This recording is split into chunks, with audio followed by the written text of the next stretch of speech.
adquirir a capacidade de realizar. Eu acho que cada vez mais, ô Marco, talvez você vai concordar comigo, cada vez mais a gente tem bons técnicos, né? Pessoas bem formadas, que bom, né? Bem formadas, pessoas que carregam conteúdo e vocabulário técnico sólido. Isso é ótimo, tá? Não vejo qualquer erro nisso, pelo contrário.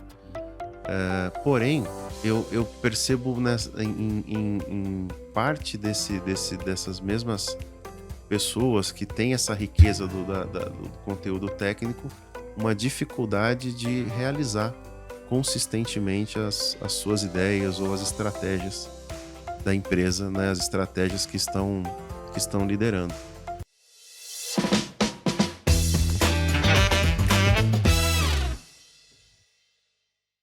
Olá a todos, sejam bem-vindos aí à nossa terceira temporada do NS TechCast, nosso espaço aqui para falar com profissionais do nosso setor que inspiram os outros profissionais, e a gente está muito feliz de poder começar essa nova temporada. Eu estou aqui com o Rodrigo Conte, que é diretor comercial da NS Tech. Conte, obrigado aí pela tua presença. Obrigado você, Guapô. E hoje a gente vai receber um cara que tem uma carreira muito sólida no setor, ainda encontra tempo para investir em formação acadêmica. Nosso bate-papo aqui vai falar das experiências que ele já teve no setor, experiências pessoais, então vai ser muito legal. Eu estou aqui hoje com o Márcio Chaer, diretor de operações de transportes da Magalu. Chaer, obrigado pela tua presença aqui com a gente. Bom, obrigado a vocês, Marco e Conte. Um grande prazer estar aqui. Legal demais.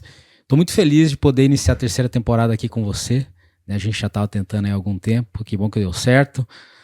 O Chaer, e aqui a gente sempre peço para começar aí, meus entrevistados começarem se apresentando aí em 30 segundinhos. O que você pode comentar aí, quem é o Márcio Chaer?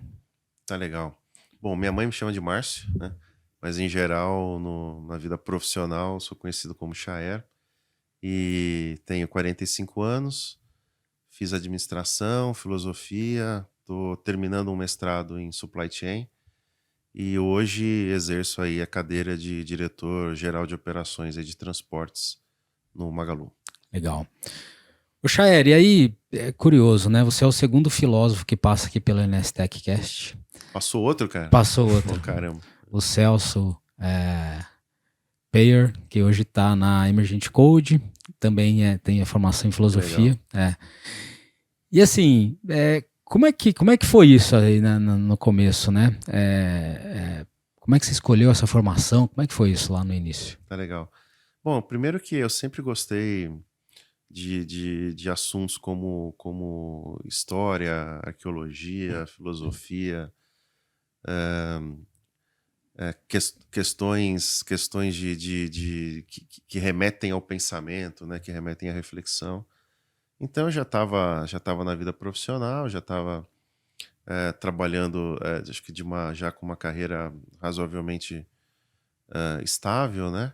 E resolvi fazer uma coisa que eu gostaria de ter feito lá no início, que foi a filosofia, né?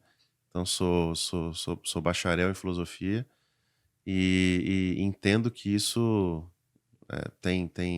foi positivo, né? Não só para minha vida pessoal, para o meu crescimento como pessoa, mas para a vida profissional também.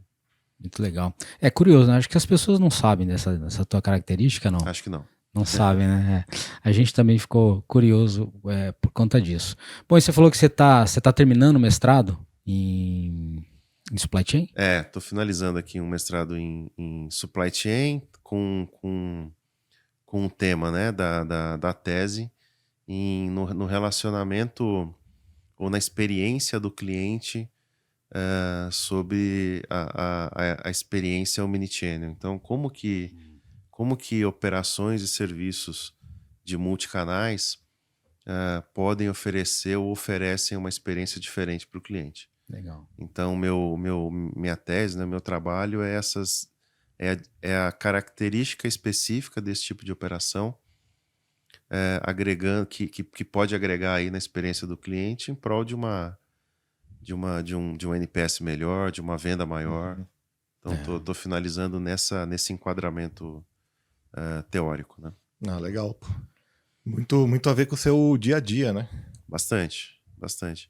E eu pude trabalhar, ter a sorte de trabalhar em algum momento com pioneirismo em operações de omnichannel, né? Como Click and Collect, que são os pick-up-points, né? Pude liderar o primeiro serviço do e-commerce no Brasil desse tipo de multicanalidade. E o Ship from Store, que são as entregas a partir da loja, também tive a sorte de liderar um serviço que passou a ser o maior do Brasil para o e-commerce também durante toda a sua existência. Então, foi um assunto que me interessa bastante. Legal. Depois eu quero que você conte mais sobre isso aí pra Vou gente. falar. Mas, cara, o que eu fico curioso é assim, você começou a fazer esse mestrado, cara, já estava com uma carreira sólida, construída, né? E você foi atrás de ainda uma formação. E às vezes a gente vê jovens, né? Que às vezes o cara faz um bacharelado em alguma coisa, acha que já tá pronto e é isso e tá tudo certo, né? E não é, como é que foi essa tua busca, essa necessidade, como é que foi isso de você falar assim, putz, eu vou encarar um mestrado aí, que não é para qualquer um, né? Ainda mais quando você já tá com família, com uma carreira sólida, mas ainda com muito trabalho, como é que foi isso para você?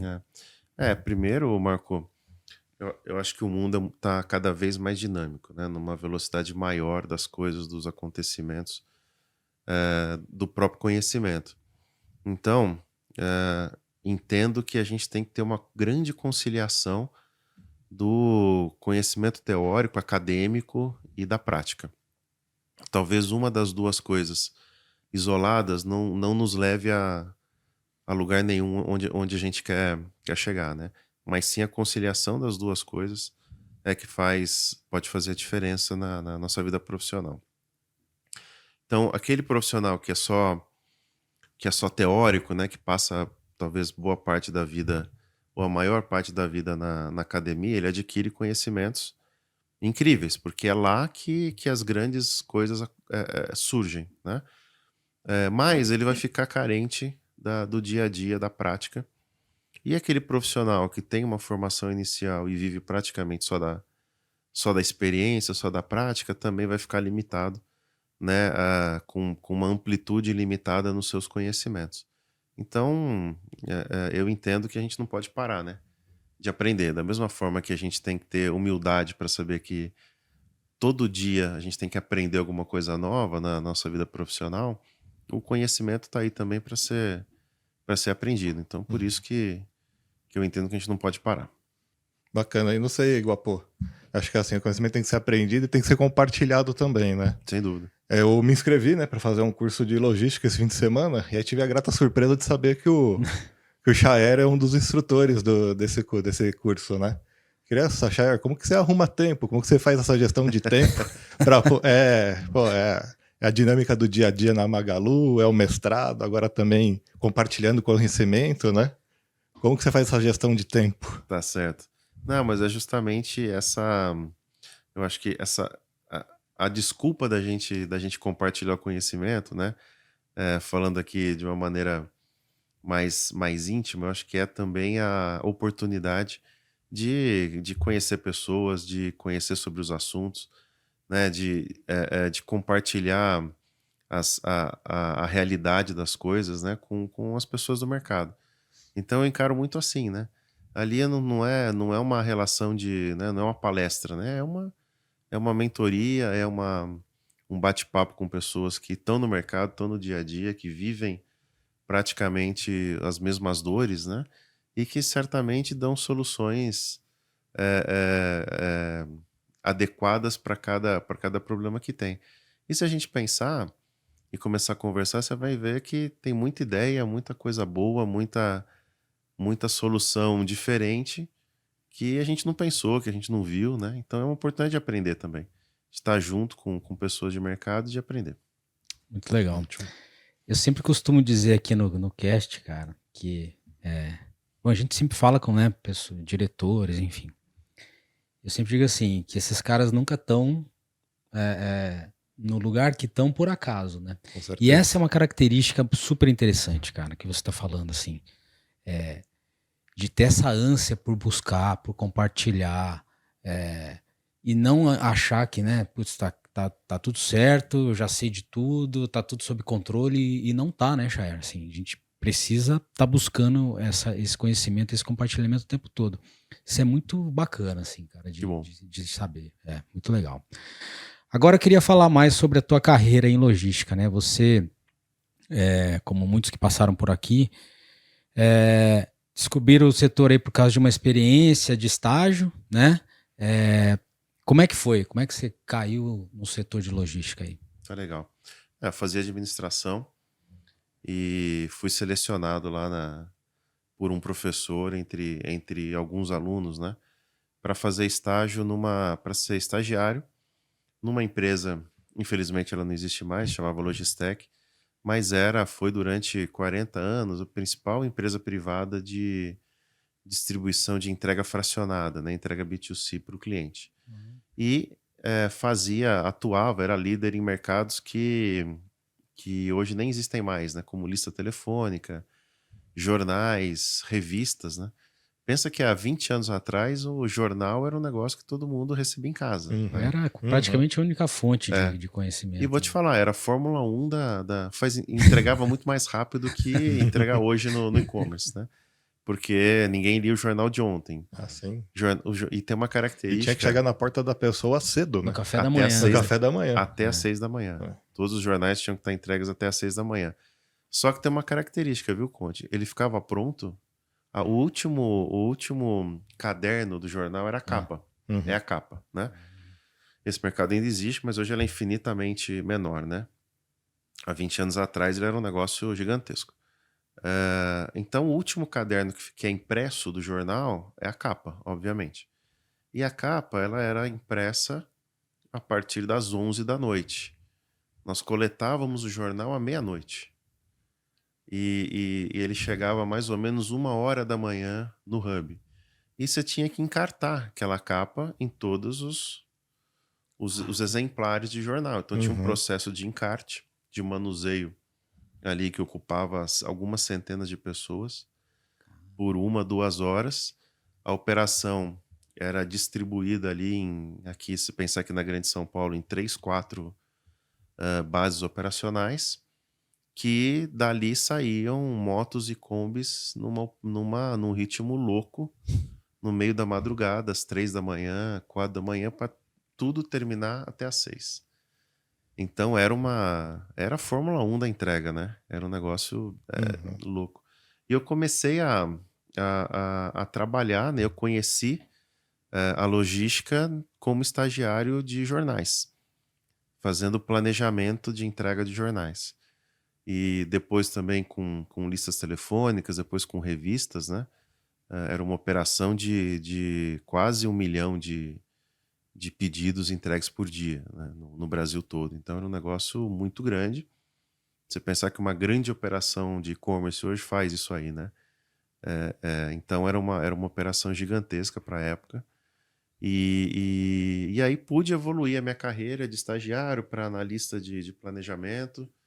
Fiz uma carreira vertical em planejamento, né? Depois para coordenador, depois para gerente da área de planejamento, depois eu acabei assumindo tudo que é back-office ali, planejamento, qualidade, processos, tecnologia dessa empresa, né? E ali fiquei durante 6 anos, praticamente como responsável ali pelas operações todas pelas operações e atividades todas de back-office, né? Então foi esse meu início. E aí a gente falou de conhecimento mais cedo, né? Queria fazer um link com esse negócio. A gente como profissional tem que saber o momento, né? Tem que humildemente saber o momento de se adaptar e mudar, né? Porque se eu ficasse nesse negócio, talvez hoje eu ia estar desempregado ou ia estar numa outra atividade, né? Sei lá, a gente já está falando aqui de banco, de alguma coisa diferente. Mas eu em algum momento eu tive que partir para outros mercados, tive que aprender, né, a atuar em outros mercados. porque aquele ali que eu entendo que eu já dominava, ele deixou de ser importante, né? A mídia impressa praticamente hoje ela é menos de um décimo do que ela era no Sem dúvida. passado, né? Sim. A mídia digital está cobrindo esse processo. Então, a gente tem que saber também né, se adaptar, né? Tem que ter essa capacidade de se adaptar e de se transformar. Muito legal. Ô, Chaer, e aí você, bom, são mais de 20 anos aí trabalhando na área, né? Com passagens por empresas como Sequoia, Americanas, Magalu, né? É, como é que você definiria aí o Márcio Chaer que trabalhou em cada uma dessas empresas? Assim, tem muita diferença? Como é que você vê isso? Ah, tem, né? Acho que a gente vai se transformando e principalmente adquirindo a experiência de entender, né? Entender os momentos, entender o tamanho dos desafios. Eu sempre gostei de trabalhar muito, né? Sempre trabalhei muito. Mas eu tenho certeza que no passado eu gastei muita energia para fazer menos resultados do que talvez eu faço hoje, né? Então, conhecendo esses atalhos, né? Sabendo se relacionar adequadamente, conhecer os atalhos de como que a gente vence um desafio, como que a gente vende uma ideia que pode ajudar a empresa a mudar o jogo, que pode mudar a percepção do cliente. Sem dúvida nenhuma, hoje eu entendo que eu tenho uma percepção muito melhor, né, do que eu tinha antes. Então, eu acho que uma das grandes mudanças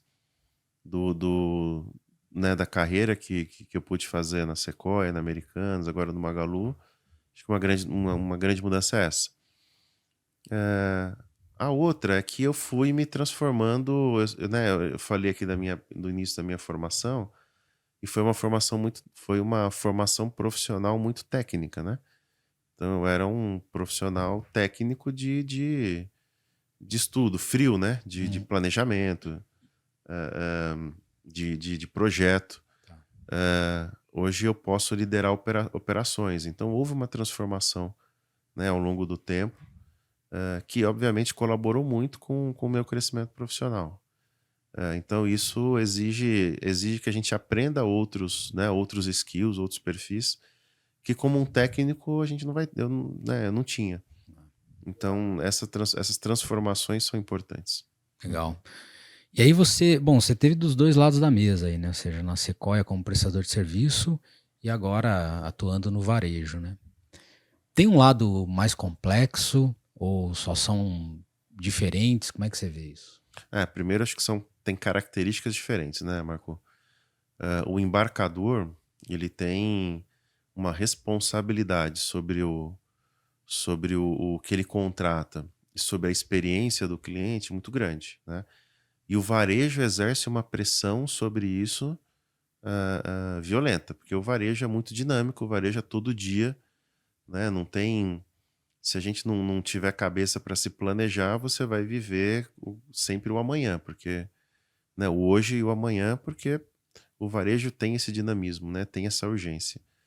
Então, o profissional que contrata a logística, que contrata o frete, ele tem uma relação muito mais da gestão da operação, da gestão do contrato, da relação com o cliente, da negociação interna. Então, é uma característica que eu entendo ser diferente da característica do operador. Né, o operador ele precisa conseguir realizar a sua meta todos os dias com as dificuldades de operar.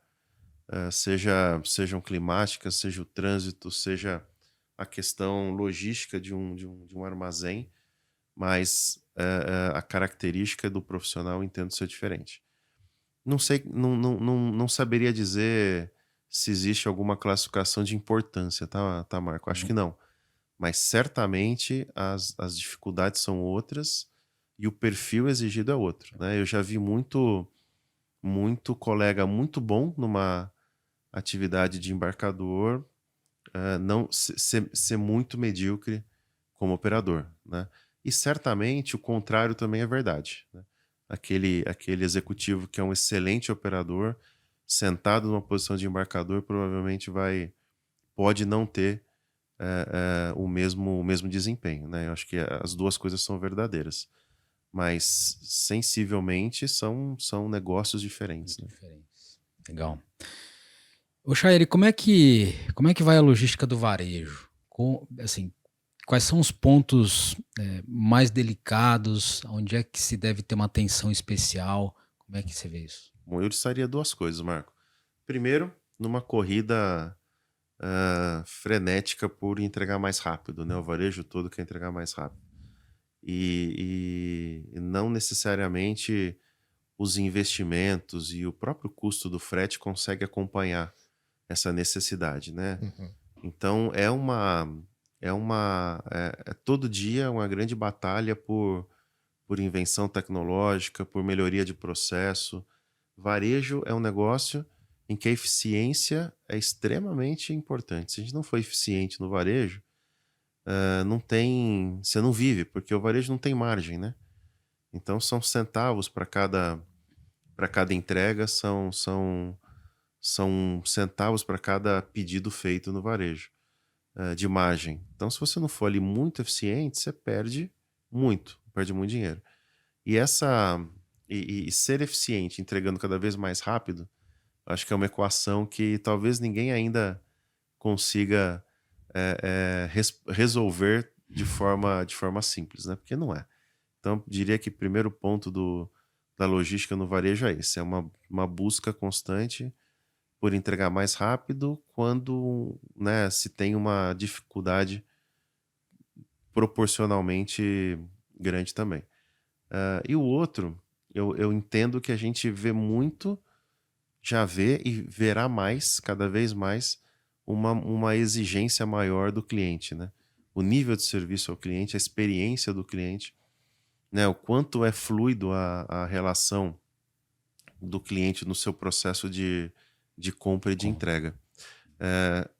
E isso certamente vai se somar ali a outras características, né? O que é normal? O que é uma característica normal do varejo hoje, quando a gente fala de alavancas de venda, né?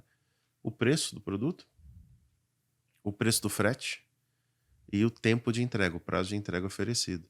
Né? Eu adicionaria um quarto agora, né? Que é a experiência, o quão a experiência do cliente Sim. colabora com isso. O cliente já quer de forma proativamente saber onde que está a mercadoria dele, se vai ser entregue no tempo que ele contratou. Exatamente. Que conveniência você oferece para ele, que fluidez do processo.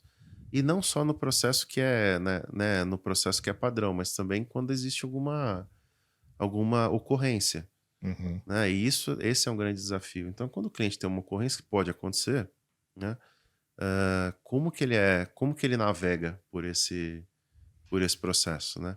Passando pela área de atendimento, passando por quão eficientes ou rápidos são os processos de atendimento ou de solução interna que ele tem, né? E aí, se vocês permitirem, eu queria dar um exemplo, né? Na Americanas eu também tinha a cadeira aí de relacionamento, né, com o cliente, de saque, pós-venda, né, e ouvidoria. E existiam processos de atendimento quando eu pude assumir o time, que levavam mais de 3 dias Uau. de solução, né? Ou seja, entre o momento que você recebe o alô né, que o atendente fala alô para você, ou que você abre um chat, ou que você manda um e-mail, até a solução do seu problema, existiam muitos processos que demoravam mais de 3 dias. Né? Se fosse há 10 anos atrás, tudo bem, vai. Tudo ok, Porque você tinha 5 para entregar, né? Hoje você entrega no dia seguinte. Uhum. Aí o cliente tem um problema, eu levo 3 para responder, não faz sentido, né? Não faz sentido nenhum. Então esse é um grande exemplo de uma experiência que hoje não existe mais. E aí o que nós fizemos, né? Com todo o time de atendimento? Começamos a entender quais eram os gargalos desses processos, quais eram as curvas que o cliente tinha que fazer até ter a sua solução, né, o seu problema, ali o seu questionamento, a sua reclamação, a sua solicitação resolvida, tá? E aí uma delas, que eu poderia citar aqui, era o processo de solicitação de uma segunda via de nota fiscal, que o cliente pode solicitar. Ele perdeu a primeira via, ele pode solicitar no momento que ele quiser, para qualquer varejo, uma segunda via da nota fiscal, né? Esse processo, por segurança, e não estava errado, ele tinha que passar por aprovação da área de risco. Ok, se você tem mais uma etapa para ser vencida, você vai ter um tempo de atendimento, de envio. Então, o atendente tinha que ir lá, preencher um pequeno formulário, submeter isso a outra área. A área tinha que receber essa solicitação, tinha que analisar, tinha um tempo para devolver. Então, você tem tempo para fazer o formulário, tempo para envio, tempo para a área receber Fazer e análise, fazer aprovação. análise e te responder, tempo para você receber de volta e tempo para você responder o cliente. Cara, esse processo aqui eram 3 dias. Esse era um exemplo de um processo de 3 dias, né? O que nós fizemos? Fomos entender qual era o histórico de problemas, de riscos ou de fraudes desse tipo de ação, né? E ele era praticamente inexistente. Então, o conceito era verdadeiro, né? Uhum. Você passar por um processo de avaliação de risco. Mas, na prática, ele não precisava existir. E nós simplesmente trocamos todo esse processo por um ok do supervisor. Então, quando o atendente recebia a solicitação, ele pedia um ok do supervisor, que digitava a senha lá e liberava a nota fiscal. Pronto, trocamos 3 dias por alguma coisa em torno de 5 minutos. Né? E isso com vários outros. Eu dei um exemplo aqui extremamente simples. Hoje nem precisa mais, que praticamente todo mundo tem a segunda via da nota fiscal como um botão, né, na área de atendimento. Mas esse foi um exemplo de troca de dias por minutos, e que no final é isso que você está oferecendo para o cliente, né? Uma experiência fluida. Sim. Ele compra um pedido que vai ser entregue no dia seguinte, em 2 dias ou em 3 dias, dependendo do local ou da origem do pedido. Não faz sentido ele demorar 3, 4 para ser resolvido numa concorrência que ele tem, né? Então, acho que essa linha da experiência do cliente vai estar sendo e vai passar a ser tão importante quanto preço, frete e prazo. Com certeza, a experiência, tem impacto direto no NPS, da volta desse cliente a vir fazer negócio novamente. Exatamente. Muito legal. Eu tava brincando, não sei com quem esses dias. Falei assim, cara, a meta do varejo é entregar em D-1. Como assim? Falei, os caras vão usar IA. A hora que você pensar que você quer comprar um negócio, a hora que você apertar o botão, o cara já tá embaixo do teu prédio. É o same-day delivery, é o next hour delivery, né? Agora tá entrando tudo na moda isso, né? E é isso, de repente a gente tá lá na nossa casa, a gente quer fazer um jantar, precisa de um vinho, a gente quer que o vinho chegue àquela hora, não no dia seguinte, senão eu perdi o evento, né? Exato. Perfeito. Então, mas legal, e essa questão de experiência com o cliente também é super, porque acho que agora sim, você rompeu a barreira da entrega, entre aspas, né, muito rápida. Cara, o próximo passo agora só que você tem que entregar muito bem, não é só muito rápido. Exato. Né? Então, muitos desafios aí para vocês que estão nessas cadeiras, né? Ô, Chayara, mas agora eu queria entrar num outro assunto, cara, que foi a questão da pandemia, que a gente sabe que foi delicado para você em vários aspectos, mas primeiro eu queria falar aí no âmbito profissional, né, que você disse que teve um desafio grande aí de implementar um projeto piloto em tempo recorde, enfim. Queria que você contasse isso, porque eu sei que foi um baita desafio mesmo para você. Queria que o pessoal conhecesse aí. Como é que foi esse projeto? A gente na Americanas, eu respondi pelas operações de multicanalidade também, né? E nós estávamos, desde o final de 2019, pandemia, só lembrando, foi ali em fevereiro de 2020, né? Então, no finalzinho de 2019, nós implantamos um MVP de um projeto que queria ser o Uber das entregas a partir da loja, né? Um modelo de operações em nuvem, porque sempre existiu um grande desejo de poder atender o cliente por vários canais, né? Naquele momento. E um deles era poder oferecer uma entrega muito rápida para o cliente. Bom, onde é que eu tenho estoque?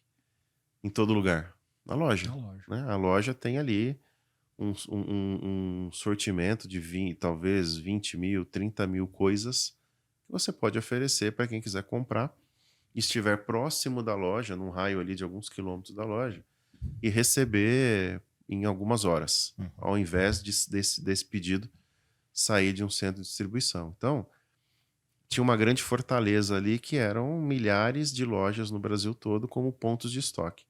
Tinha esse desejo de fazer a entrega a partir da loja.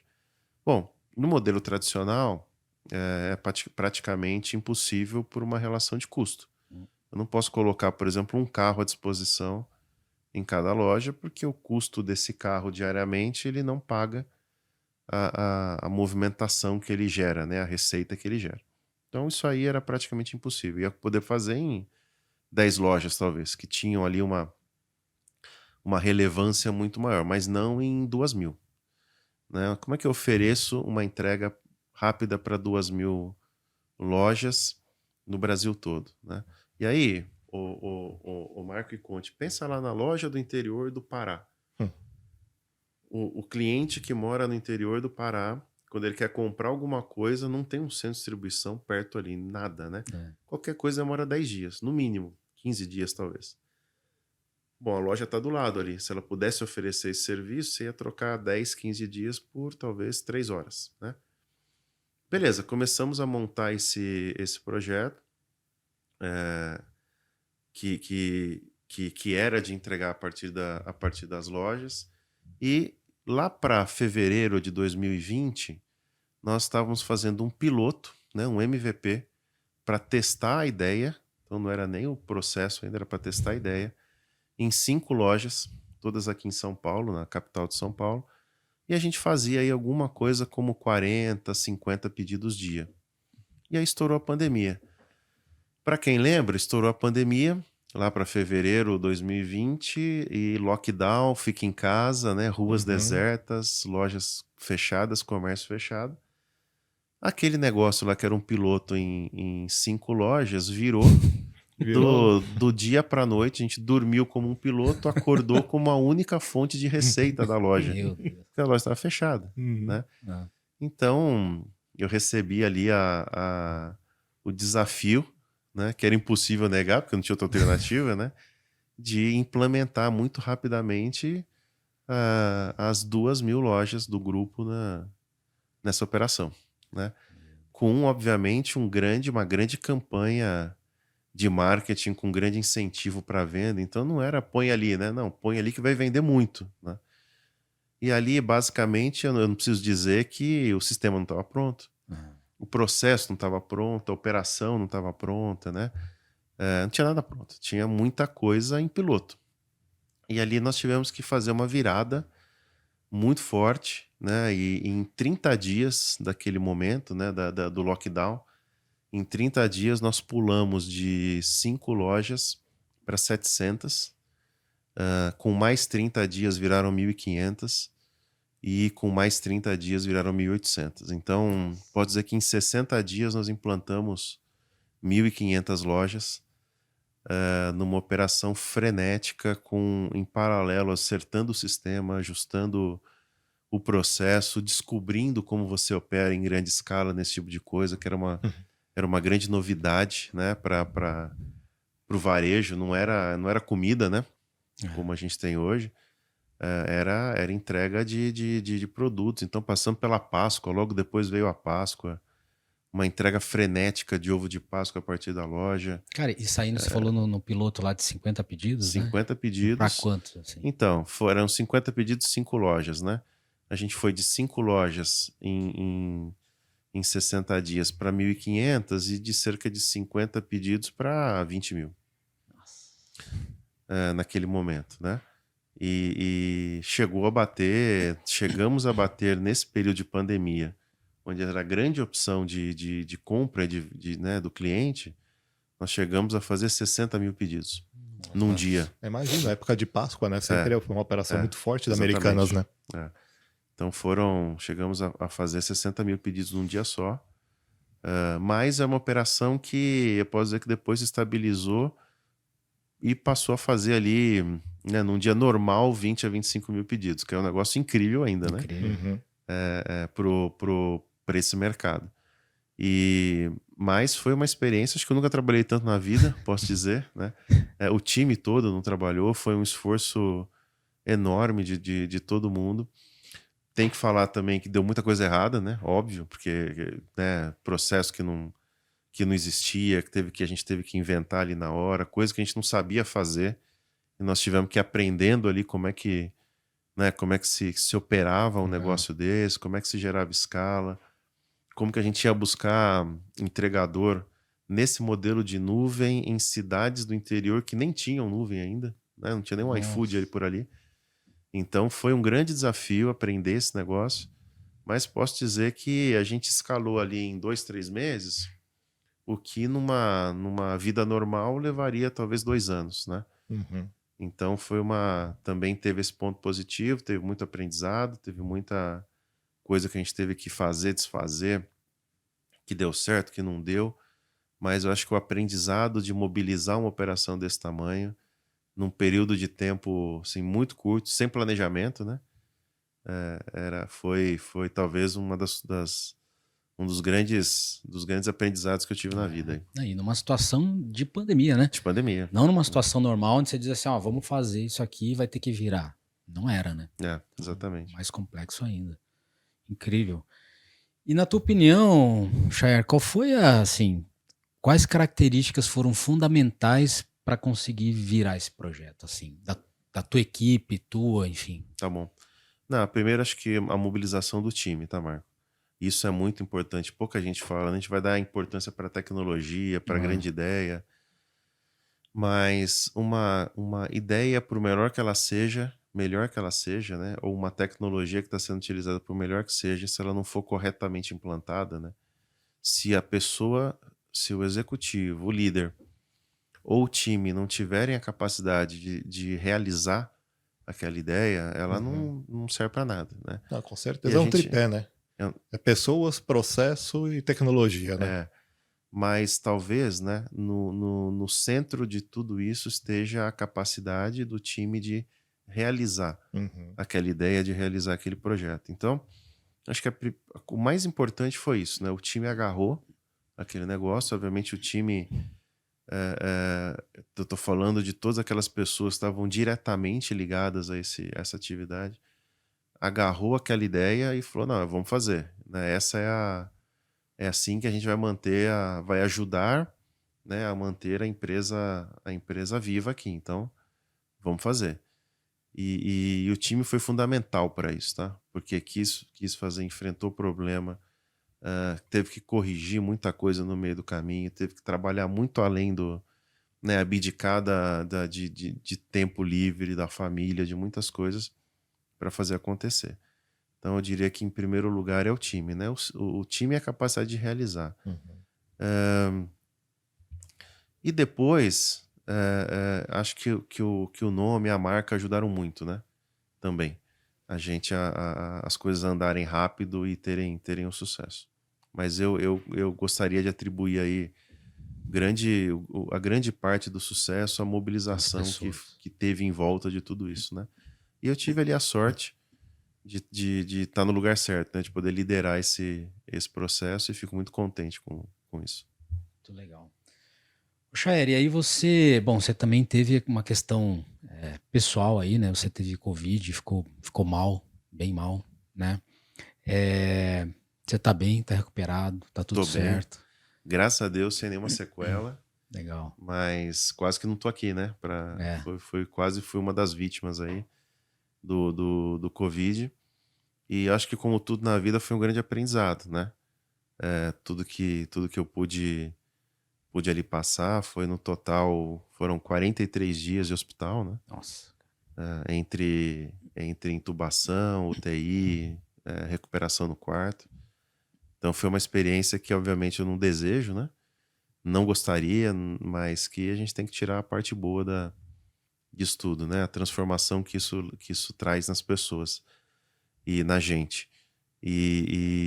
Mas, primeiramente, agradecer por tá bem, por não ter sofrido sequela, né? tinha tudo para ter alguma coisa, Hum, né, para carregar alguma coisa pro resto da vida, mas pude me recuperar bem. que bom. E dessa tua experiência, né, de saúde, enfim, bastante delicada, como é que isso impactou tua vida? O Chaer mudou depois disso? Como é que ficou isso? Né, muda, né? Não tem como, né? A gente muda. Marco, eu acho que um bom exemplo é quando uma expressão que eu gosto bastante, que a gente, todo mundo sabe que vai morrer um dia, né? É. Falar pra você, falou, ô Conte, um dia você vai morrer. Você não vai falar, meu Deus, né? Como assim, né? Eu vou Uhum. Não, todo mundo sabe, Todo né? mundo Faz sabe. parte da vida. A gente nasce, a gente morre, né? São duas certezas, né? Mas a verdade, cara, é que a gente vive como se fosse eterno, né? A gente nunca tá preparado, né? Não, mas não só isso, né? Acho que não tá mesmo, né? Eu, quando fiquei ali com quase uma certeza da morte, não tava mesmo, né? Preparado. Mas eu acho que a gente vive como se fosse eterno no sentido das atitudes, Uhum. das decisões, em jogar as coisas pra frente, né? Então, visitar os amigos, por exemplo, é uma coisa que no dia a dia corrido a gente pouco faz, né? Porque sempre tem um compromisso, sempre tem uma questão de que talvez entre na frente, né? Num exemplo bobo desse, mas que tem valor. Então, um exemplo da transformação, acho que é isso, né? A gente não deixar as coisas, não viver como se fosse eterno. A gente saber que é finito, né? Que isso um dia vai acontecer, a gente tem que valorizar cada dia que. Hoje eu procuro valorizar cada dia aí que eu tenho. Acho que é um ensinamento. Que ficou, é. A gente não realiza, né, a questão da morte, assim, então isso é muito forte, né? Mas que bom, bom que passou, que você tá bem Obrigado. e tá aí fazendo coisas incríveis ainda. Ô Chaer, e aí você diz para nossa equipe, né, que a gente pergunta que foi difícil, que foi fácil, né, essas coisas assim. E você diz que a parte mais fácil de fazer o trabalho é a chance de utilizar uma rede de relacionamento que você acabou construindo ao longo do tempo, né? Por que você colocou isso? Por que isso para você assim é tão importante numa posição como a que você está atualmente? Porque as empresas são pessoas, né? As coisas acontecem com as pessoas. Então, isso eu acho que é uma das coisas que eu pude aprender e valorizar na vida, que a gente tem que ter uma boa rede de relacionamento, tem que estar próximo de pessoas que são parecidas com a gente, né? Que compartilham as mesmas ideias, ou talvez os mesmos valores, né? Muito mais do que a ideia. A ideia a gente pode ter muito diferente, né? E o debate delas vai ajudar a gente a crescer. Mas os valores são importantes, né? Então, eu pude conhecer muita gente ao longo desse tempo. Trago muitas amizades, mas também fundamentalmente, né, eu principalmente trago muitos contatos, muitos colegas, nos quais sempre que eu posso, a gente compartilha um pouco do dia a dia, das dificuldades, das coisas, né? Porque no final do dia as decisões são de pessoas, as decisões são movidas ali pela visão, né? E pelos valores das pessoas. E é assim que a gente vai construindo aí os bons, talvez as boas operações, os bons projetos. Legal, interessante ver você comentou no começo, né? Essa transformação de um Chaer que era de planejamento, né? Que você falou assim, um É, planejamento frio, quer dizer, você recebe lá a demanda, planeja, ó, executa, né? E às vezes nem sabendo que lá no final são pessoas que estão executando, né? Para um Chaer que hoje, assim, no meu ponto de vista, dá muito valor a essa questão de relação humana e gente e tudo mais, né? sem dúvida. Foi uma transformação importante aí na tua carreira, né? Ô, Chair, o que que você diria aí que é mais importante para um profissional de logística construir uma carreira de sucesso? Tem alguma forma? Agora essa pergunta é difícil, né? Mas eu diria que para um profissional construir a sua carreira, eu pensaria muito na questão do aprendizado, querer aprender, né? Então, querer aprender é um gesto de se reconhecer como pequeno frente ao mundo que a gente está. Então, estar aberto para aprender, né? Para ouvir, para aprender. E aí, fazendo o link lá com a sua pergunta do que foi fundamental lá pro projeto de entrega a partir das lojas, acho que é adquirir a capacidade de realizar. Eu acho que cada vez mais, ô Marco, talvez você vai concordar comigo, cada vez mais a gente tem bons técnicos, né? Pessoas bem formadas, que bom, né? Bem formadas, pessoas que carregam conteúdo e vocabulário técnico sólido. Isso é ótimo, tá? Não vejo qualquer erro nisso, pelo contrário. Porém, eu percebo em parte dessas mesmas pessoas que têm essa riqueza do conteúdo técnico, uma dificuldade de realizar consistentemente as suas ideias ou as estratégias da empresa, né? As estratégias que estão liderando. Então, de forma prática, eu estou dizendo o seguinte: talvez a gente encontre mais pessoas com um bom arrazoado técnico, um bom conteúdo técnico, mas com menos capacidade de realizar, né, de forma efetiva as coisas. E no final no final do dia, né, vale aquilo que a gente realiza, né?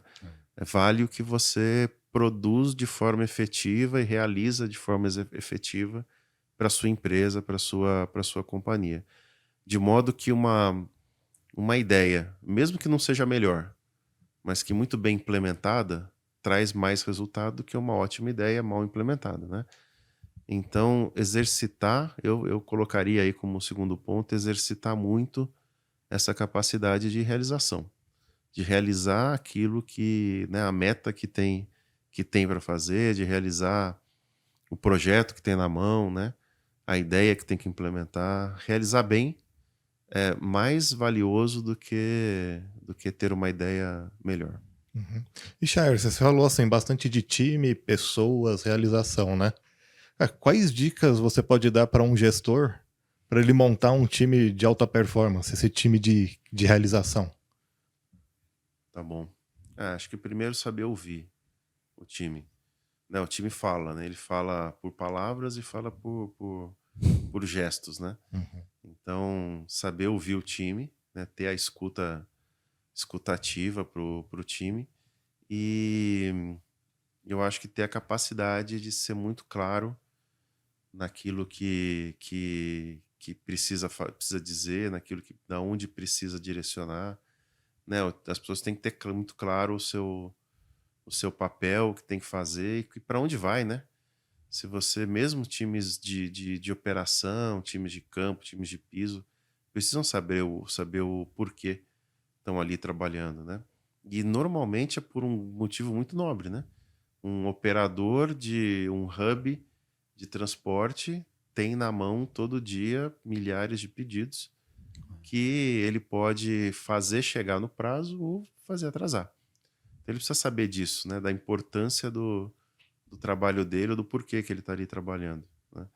E talvez por último, em terceiro ponto, é conseguir identificar o perfil certo, né, das pessoas, para que elas estejam nas posições que de fato são boas, né?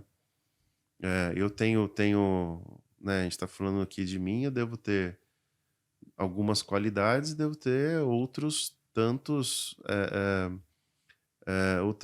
coisas aos quais eu não sou muito bom, né? Se eu ficasse ali em atividades às quais eu só não sou bom, não sou o melhor, provavelmente ia ser muito mais difícil eu me destacar, né? Então, em algum momento, me colocaram no começo da minha carreira onde eu era bom, né? Perceberam o que eu fazia de bom e me colocaram nessa posição. Por isso eu pude me alavancar, pude crescer. Então, o gestor precisa saber disso também, né? Precisa saber colocar as pessoas certas nos seus melhores lugares. Chair, e agora eu queria que você fizesse uma pergunta para o nosso próximo convidado. Uma pergunta que você tenha curiosidade de saber para um próximo entrevistado do podcast. Uma pergunta genérica. Genérica. Tá bom. Bom, é um podcast de logística, né? Eu deixaria a pergunta, então, a visão não sei quem é, obviamente, mas a visão do próximo entrevistado aí para os próximos 2 anos. Como que ele enxerga o movimento, né, da logística nos próximos 2 anos. Legal. Boa. Será feita sua pergunta aí. Agora a gente vai para um quadro aqui final, que a gente chama de Pensei e Falei, que é um bate-papo aqui, um bate-bola. Pode responder como você achar melhor para ficar super à vontade, tá? Vamos lá. Inovar ou renovar? Inovar. Conhecimento ou experiência? Eu acho que experiência. Terceirizar ou primarizar a logística? Pergunta fácil vai ter, não? Vai. Mas eu acho que eu acho que dada a escala, terceirizar. E, S ou G? S. Meu maior obstáculo como profissional é o quê?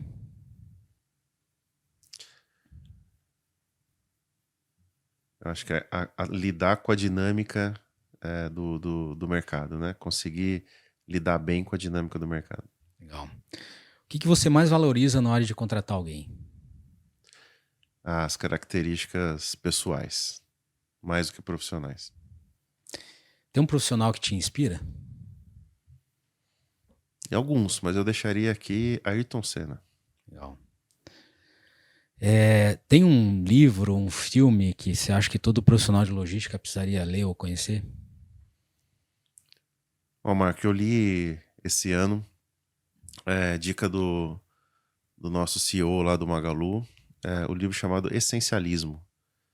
E como eu acho que todo gestor, eu não conheci o ano passado, lendo, né, o ano passado, e acho que todo gestor deveria ler, tá?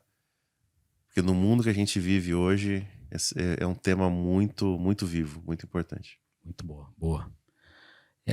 Qual o maior déficit do setor de logística no Brasil? Regulamentação. Tem algo que parece novidade, mas você pensa que é mais do mesmo? Acho que a gente está sempre discutindo questões como qualidade, por exemplo, né? Que a maioria delas são elementares. Então, passam tempo e continuam sendo elementares, né? Fruto talvez do quanto o mercado ainda de logística ainda é frágil. Então a gente está sempre discutindo as mesmas coisas, né? Legal. Bom, você perguntou para o nosso próximo convidado como é que ele vê a logística aí daqui a 2 anos. Eu vou te perguntar como é que você vê a logística daqui a 10 anos. Não dá para saber, não. Espero que todos nós estejamos lá, ali, né, daqui a 10 anos. Mas eu vejo com um movimento muito forte de automatização, de automação, cada vez mais, né? Acho que é infreável esse movimento de se automatizar, de usar inteligência artificial, de prever ocorrências que são repetidamente que acontecem repetidamente, mas eu quero colocar também que entendo que o cliente a experiência que a logística pode oferecer vai ser talvez o grande elemento daqui a alguns anos, porque daqui a pouco não tem mais prazo para você, né, para você puxar. Daqui a pouco a eficiência vai ser ganho marginal, né? Vai ser ganho de alguns centavos, talvez, para cada grande evolução que se faça. Vai sobrar a experiência do cliente. E aí, como o cliente vai navegar, ser atendido, né? Como ele vai enxergar o serviço que ele está comprando, talvez seja o mais relevante aí daqui a 10 anos. Muito bom. Chair, quero te agradecer pelo papo, cara. Foi muito legal, foi muito bom te conhecer mais, né? Saber mais aí da tua trajetória. Bom saber que a gente tem profissionais como você atuando ativamente aí na logística, né? Eu tenho certeza que você vai inspirar muita gente. Então, Obrigado demais aí, parabéns pela tua jornada, tá? Conte, valeu. Sempre Obrigado, bom ter Marco. você Obrigado, aqui Chaer. também. Muito bacana conhecer mais da tua carreira, do teu dia a dia. Legal, muito obrigado. Preciso agradecer aqui a vocês, o Marco, o Conte, mas também para Mundo Logística, né? Que promove esse evento aqui que é muito, muito valoroso aí para o mercado. Legal. Muito obrigado, cara, mais uma vez, parabéns. Obrigado. E é isso, para todo mundo que está nos ouvindo até agora, obrigado. Espero que vocês tenham aproveitado e a gente se vê no próximo episódio.